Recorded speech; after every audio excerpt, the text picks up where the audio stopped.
Labą dieną. Čia laida Duok žaibą. Aš norėčiau pakalbinti šį gan keistą žmogų. Ar jūs rūšiuojate? Taip, aš rūšiuoju. Kodėl rūšiuojate? Rūšiuoju vien dėl to, kad reikia saugot gamtą.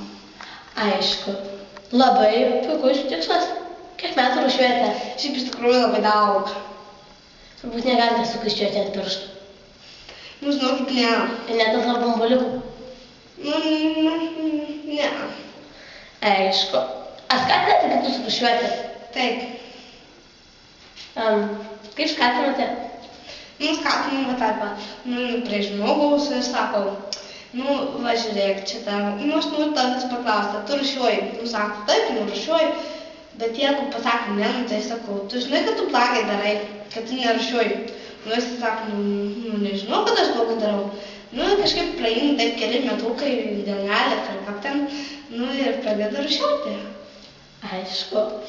Taip, labai ačiū už šį puikų interviu. Labai džiaugiuosi, kad jūs taip daug rūšiuojate. Ačiū labai.